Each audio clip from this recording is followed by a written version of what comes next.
نحمدہ ونصلی ونسلم علی رسولہ الکریم اما بعد فاعوذ باللہ من الشیطان الرجیم بسم اللہ الرحمن الرحیم۔ 1981 میں ایک ناول لکھا گیا دا آئیز آف ڈارکنیس۔ یہ وہ ناول ہے کہ جس میں آج کا ایک سائنسی انکشاف کیا گیا، یعنی جو کرونا وائرس ہے، کرونا وائرس کے بارے میں اس میں جو معلومات بتائی گئیں تو کہتے ہیں کہ جس طرح معلومات وہاں بتائی گئیں ویسا ہی آج موجود ہے۔ اور 2011 میں اس پر ایک فلم بنائی گئی جس میں پوری اس چیز کی عکاسی کی گئی۔ دیکھنے والے یہ کہتے ہیں کہ 100% جو اس فلم کے اندر بتایا گیا، دکھایا گیا، ویسا ہی آج رونما ہو رہا ہے۔ ہم یہ نہیں کہتے کہ یہ جو ہے 100% ہوگا، لیکن کم از کم 90% تو اس کے مطابق ہے۔ اب اس کی حقیقت کیا ہے یہ اللہ بہتر جانتا ہے، لیکن ہم اس بات کو بجائے اس کے کہ ایک بحث بنائیں اور اس میں کھو جائیں، ہمارے لیے اس کے اندر عبرت ہے کہ ہم دیکھ رہے ہیں کہ اس وقت 200 ممالک سے زیادہ ممالک وہ ہیں کہ جو اس وائرس کا شکار ہو گئے ہیں، اور موت ہمارے دائیں بائیں آگے پیچھے ہر طرف گھوم رہی ہے۔ شیطان کا کام یہی ہے کہ وہ انسان کو الجھا کر رکھ دیتا ہے، اور دجالی فتنوں کا کام بھی یہی ہے کہ وہ ان کو الجھا کر رکھ دیتے ہیں۔ دراصل یہ ہمارے لیے سبق ہے، ایک گولڈن چانس ہے۔ اللہ تعالیٰ نے ہمیں موقع دیا ہے کہ ہم اس کی بارگاہ میں حاضر ہوں، توبہ کریں، معافی مانگیں اور اپنی موت کی تیاری کریں، اس لیے کہ موت کے بارے میں اللہ کا فرمان ہے کہ کل نفس ذائقۃ الموت، ہر جان نے، ہر نفس نے موت کا ذائقہ چکھنا ہے۔ اور کسی بزرگ نے بہت اچھی بات کہی، فرمایا کہ موت تو برحق ہے لیکن کفن ملنے میں شک ہے، یعنی یہ پتہ نہیں ہے ہمیں کہ کفن ملے گا یا نہیں ملے گا، لیکن موت تو بہرحال آنی ہے۔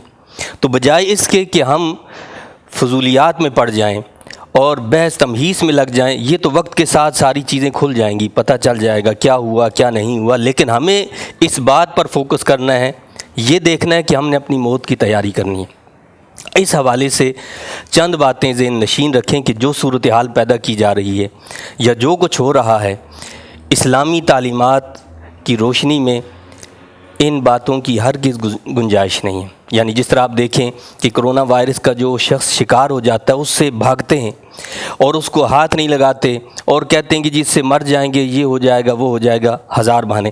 حالانکہ خود جو آپ کا ورلڈ ہیلتھ آرگنائزیشن ہے اس نے اس بات کا اقرار کیا ہے، میرے پاس اس کی PDF فائل بھی موجود ہے، جس میں انہوں نے کہا ہے کہ اگر کوئی کرونا وائرس کا شکار شخص مر جاتا ہے تو مرنے کے بعد اس شکار کے پھیلنے کا کوئی اندیشہ نہیں ہے۔ انہوں نے کہا کہ ہم نے ایکسپیرینس کیا ہے، تجربہ کیا ہے اس لاش کا، تو چونکہ اس کا تعلق سانس سے ہوتا ہے، مرنے کے بعد اس کے پھیلنے کے کوئی جو ہے چانسز نہیں ہیں۔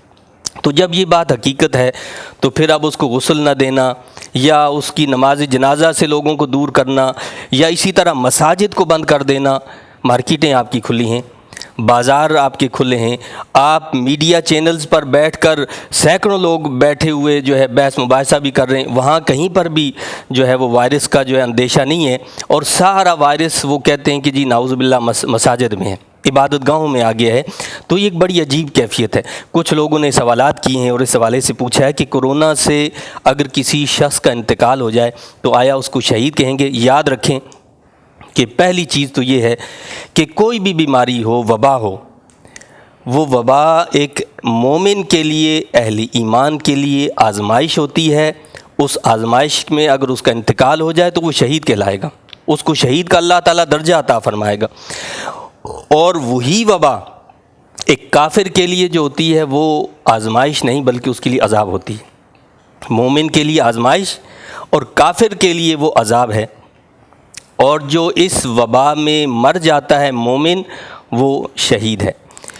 اور اب اس حوالے سے جو ہمارے میڈیا کا کردار ہے کہ جھوٹی خبریں جمع کی جاتی ہیں۔ ابھی 2-4 دن پہلے کی بات ہے کہ خبر میڈیا پر میں نے پڑھی کہ مانسہرہ کی طرف ایک عالم دین کا انتقال ہوا، تبھی موت انتقال ہوا۔ وہ پہلے سے بیمار تھے اور ہاسپٹل میں موجود تھے، ان کا انتقال ہو گیا۔ اس سے پہلے تمام ٹیسٹ ہوئے، کوئی کرونا نہیں تھا، لیکن جب انتقال ہوا تو ان کے اہل خانہ کو بھی قریب نہیں آنے دیا اور کہا کہ جی ان کو کرونا وائرس ہے۔ اہل خانہ نے احتجاج کیا اور کہا کہ جی ٹھیک ہے، آپ بتائیں جو ان کی رپورٹس ہیں، کہیں ان رپورٹس میں جو ہے کرونا نام کی کوئی چیز نہیں تھی۔ بہرحال ان کے احتجاج پر ان کو دیا گیا، لیکن بہرحال ان کے قریب نہیں آنے دیا گیا۔ ان کے اہل خانہ نے ان کو جو ہے غسل دیا، تدفین کی، اور بہت محدود لوگوں کو وہاں رکھا گیا۔ تو اس کا مقصد یہ ہے کہ اس وقت جو ویسے بھی مر جاتا ہے تو اس کو یہ نام دے کر اس تعداد کو بڑھایا جا رہا ہے۔ نہ جانے اس میں کیا وجہ ہے، کیا بات ہے، ہم صرف کوئی مال جمع کرنے کے چکر میں ہیں یا کیا معاملہ ہے۔ اور دوسری طرف ہماری ستم ظریفی اور ہماری یہ کہوں میں کہ دل کی سختی، وہ کیا ہے کہ بجائے اس کے کہ ہم موت کو یاد کریں، اللہ کے سامنے جھک جائیں، ہمارے قبرستانوں پر تالے لگا دیے گئے۔ اگر کوئی مر جاتا ہے، عام طبی موت مر جاتا ہے تو قبرستان نہیں جانے دیا جاتا، اور قبروں کو مہنگا کر 1 لاکھ کی قبر دی جا رہی ہے، اور اس میں بھی کہا جا رہا ہے کہ نہیں جی اتنے دن آپ نہیں آئیں، اتنے دن کے بعد آئیں، تب ہم جو ہے اس کو لاش کو لیں گے۔ تو یہ ایک دوسرے عذاب کی جو ہے نا ایک نشاندہی کرتی ہے۔ اگر ہم اس طرح صحیح نہیں ہوئے، درست نہیں ہوئے، تو پھر دوسرا عذاب آ سکتا ہے۔ جیسا کہ یہ جو میں نے آپ کو ناول کا ذکر کیا کہ اس ناول کے اندر لکھا تھا کہ 2020 میں اس طرح ہوگا، اسی ناول میں یہ بات بھی لکھی ہے کہ اس کے 10 سال بعد بھی اس کا شدید جو ہے ایک حملہ ہوگا، یعنی اس سے زیادہ شدید حملہ 10 سال بعد ہوگا، یعنی 2020 ہے یہ، تو اس کا مطلب یہ ہوا کہ 2030 میں اس کا دوبارہ ایک بڑا حملہ ہوگا۔ اب وہ ہوگا یا نہیں ہوگا وہ اس وقت کی بات ہے، لیکن آپ یہ یاد رکھیں کہ اگر ہم درست نہیں ہوئے، ہم نے اپنا قبلہ درست نہیں کیا، تو اللہ کی طرف سے سخت آزمائش آ سکتی ہے۔ ضرورت اس بات کی ہے کہ ہم جو ہے سیدھے ہو جائیں اور اللہ کے احکامات کو مانیں اور اس کی سنیں اور اس کی اتباع کریں۔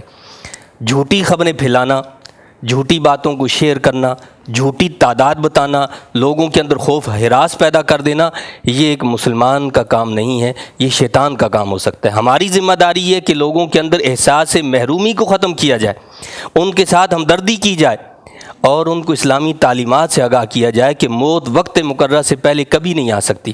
موت اسی وقت آئے گی جو اللہ نے ہمارا وقت لکھ دیا ہے، اس سے 1 سیکنڈ پہلے نہ آ سکتی ہے اور نہ 1 سیکنڈ بعد میں آ سکتی ہے۔ آپ سے یہ درخواست ہے کہ آپ اس پیغام کو دوسرے لوگوں تک پہنچائیں، اور اس بات کو بھی یاد رکھیں کہ اسلامی جو تعلیمات ہیں اس حوالے سے الحمدللہ ہمارے ہاں مخدوم محترم حضرت قبلہ چچا جان صوفی ابرار احمد رحمانی دامت برکاتہم العالیہ کی زیر سرپرستی جامع مسجد رحمانیہ E4 بلاک 8 گلشن اقبال میں ہر جمعہ کو 12:55 سے لے کر 1:30 بجے تک صرف 35 منٹ درس قرآن دیا جاتا ہے۔